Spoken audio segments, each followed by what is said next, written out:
पुण्यातून सध्या एक मोठी बातमी आपल्या समोर येते आहे। धोबीघाट परिसरातील Shiloh Marathi church of Christ येथे आज कारवाईच्या पार्श्वभूमीवर मोठा वाद निर्माण झाला। कॅन्टोन्मेंट बोर्डाचे अधिकारी सकाळी जेसीबी आणि पोलीस बंदोबस्तासह घटनास्थळी दाखल झाले, जिथे चर्च पाडण्याची तयारी सुरू होती। मात्र याची माहिती मिळताच स्थानिक नागरिक, ख्रिस्ती समाजातील महिला आणि मोठ्या संख्येने लोक घटनास्थळी जमा झाले। नागरिकांनी शांततेच्या मार्गाने निषेध नोंदवत चर्चच्या समर्थनार्थ ठामपणे उभे राहिले। यावेळी ॲडव्होकेट तौसिफ शेख यांनी चर्चच्या वतीने कायदेशीर बाजू मांडत अधिकाऱ्यांशी चर्चा केली। दीर्घ चर्चेनंतर प्रशासनाने सध्या ही कारवाई सोमवारपर्यंत स्थगित करण्याचा निर्णय घेतला आहे। सध्या परिसरातील परिस्थिती अत्यंत शांत आहे, मात्र या संपूर्ण प्रकरणामुळे मोठे प्रश्न उपस्थित झाले आहेत। व्हॉइस ऑफ महाराष्ट्र न्यूज चॅनेलसाठी ब्युरो चीफ मुन्ना मुजावर यांचा रिपोर्ट। बोलणारे आम्ही लोक नाही। मी स्वतः ॲडव्होकेट तौसिफ शेख, मी I am a practising advocate. मला काल रात्री आमचे भाऊ रोहन भाऊंचा फोन आला। मला जवळपास 12-12:30च्या आसपास मला कॉल आला। आम्ही कोंडव्याला होतो दिवसभर, ॲक्च्युली आम्ही कॅम्पातच माझं ऑफिस आहे, परंतु रात्री ज्यावेळेस मी घरी गेलो 12:30च्या आसपास भाऊंचा कॉल आला की भाऊ असं काही विषय झालेला आहे। मी मला आता कुठे आहे, आपण भेटून बोलू। आम्ही साळुंगी विहार रोडला भेटलो। त्यानंतर ज्यावेळेस त्यांनी सांगितलं असा विषय आले, आम्हाला नोटीस आली, त्यांना आम्ही घेऊन, आमचे बंधू आहेत IT भाई, स्वातीताई, त्यांना घेऊन रात्री आम्ही 1च्या आसपास या चर्चला आलो आम्ही रात्री।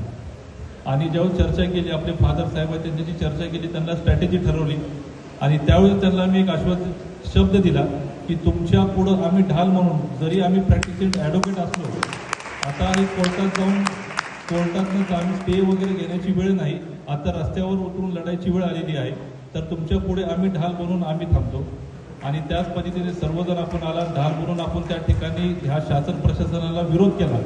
म्हणून ते आज काल रात्री स्वतःचं DCP साहेबांशी बोलणं झालं होतं, मोहिते साहेबांशी।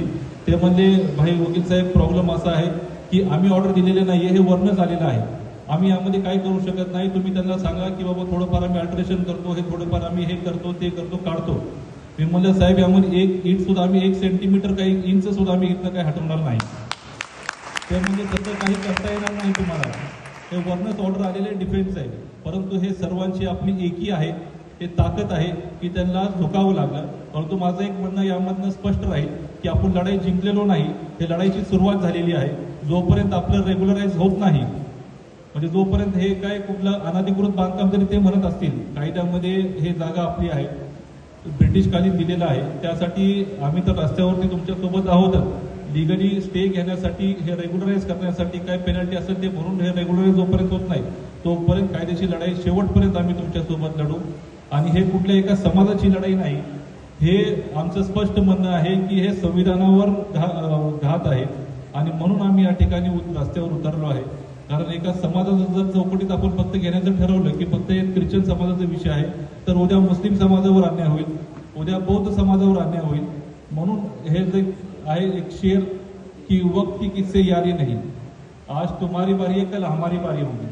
म्हणून सर्वांनी एकजुटीने राहावं। जसं आज प्रशासनाने, शासनाने माघार घेतली, आपण एकजुटी दाखवली की पुढेही कुठलाही मोठा आपल्यावर आघात करणार नाहीत। एवढं बोलून मला बोलायची संधी दिली रोहन भाऊचे, परत सर्व इथले आयोजकांचे मी आभार मानतो।